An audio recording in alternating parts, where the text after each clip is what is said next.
Hey everyone. So I said I was going to start doing video. It just made sense. I have the house. I thought I would do it. I said I would start out very amateur, and that's where we're at. And hopefully it will grow over time and get better. But this is the first video that I'm sharing with you.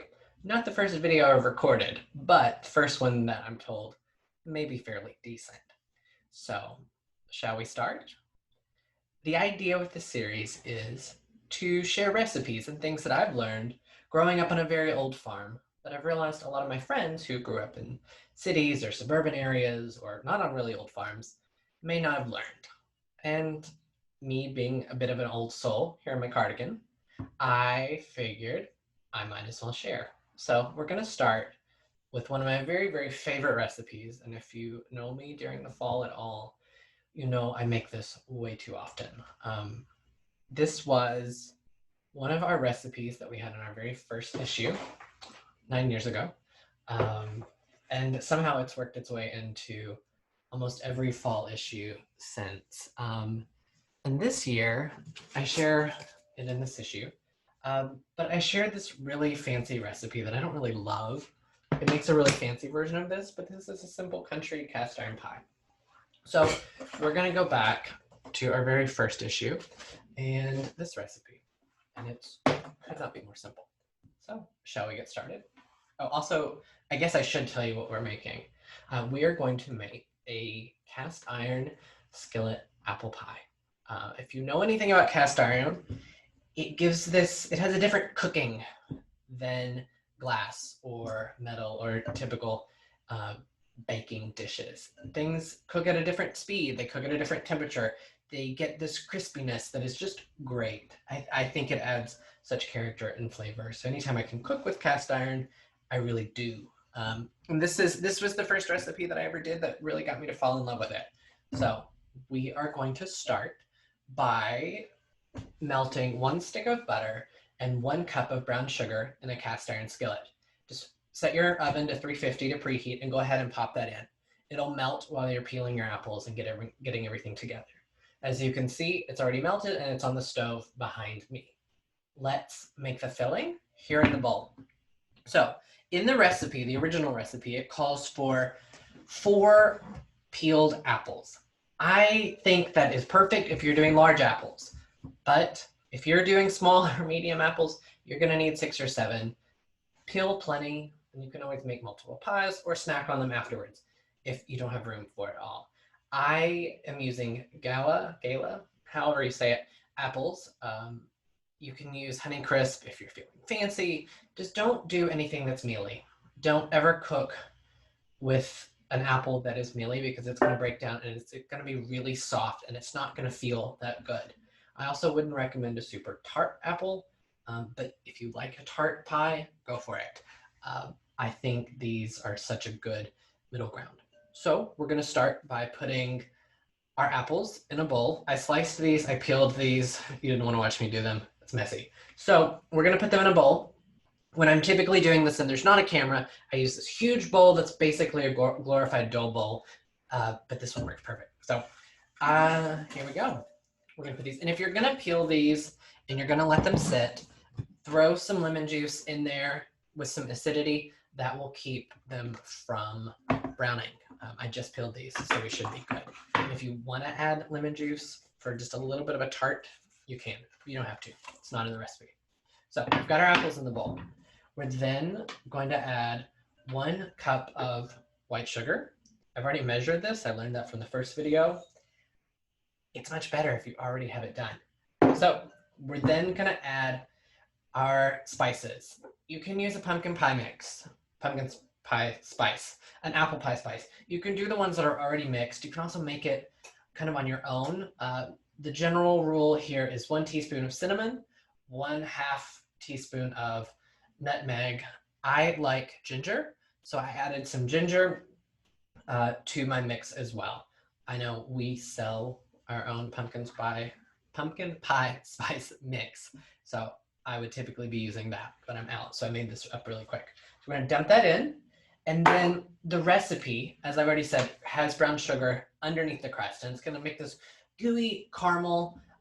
that's just going to be really, really good. But I like to add a little bit into the actual mixture of the apples. So I'm going to dump that in. This is really just whatever amount you want. I would say there's 2 tablespoons here, but you can totally leave this out. The recipe does not call for it. The recipe also doesn't call for a pinch of salt, but you should add it. Just take my word for it. You can really add as much as you want. It's just going to add a good flavor. And then we're going to stir. And all this sugar is going to juice these apples. Well, you can kind of see, self-explanatory.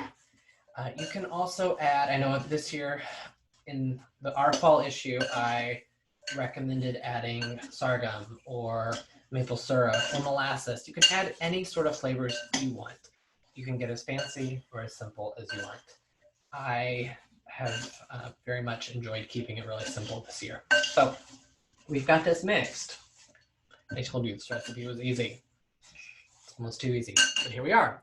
So we've got it mixed. And now we're gonna grab our skillet. It's got the butter, it's got the brown sugar melted. They have become one. And then we're gonna add a crust. I just get the Pillsbury rolled pie crust in the refrigerator section. And I love this very, very rustic, very, very homemade feeling. So you can make this as nice as you want. You can make it fluted. You can do it as pretty as you want and as perfect as you want, but I'm not Mary Poppins and I don't want it practically perfect in every way. I just want it to be good. So we've got that in. Now we're gonna add our filling. So just put it in. I am notorious for mixing this with my hands. I think that's a lot easier, and that's what I'm gonna do. So spread it out evenly. These will bake down a little bit. Not a lot, but a little. And I'm pretty sure I've got way too many apples. But I will occasionally use my big 10-inch cast iron if I know that I'm going to be serving this to a lot of people. You're going to want to use a lot in it. This is, I think, a 9-inch cast iron. So we could have gotten by with 6 of the smaller apples, but I did 7 because I wanted it to look really full. And I do stand by that. So we've got that mixed, and we're going to dump all of the last of this in here. So, it's sugar, you don't want to let that go to waste. So we've got it evenly spaced out. We've got our hands very, very sticky. So that is great. And now we're just going to take the crust. Again, you can do this as fancy as you want. Sometimes if I'm in a really good mood, I will do a lattice. I will do cute little shapes cut in it. I'll do a nice leaf if it's fall. I'll do whatever I want. But today, I very much want to stick with how we did it in the original. Just a nice, simple, rustic cover.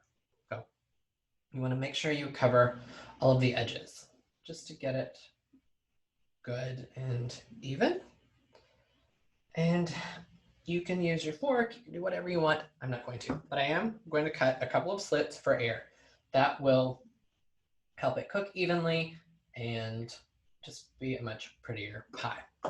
The final step is we're going to take 1 tablespoon of butter and we're going to slice it and just put little dollops on the crust just to make it have a nice golden feel. You could also do an egg wash if you want, but this is just the good old country way, and that is the way that I prefer.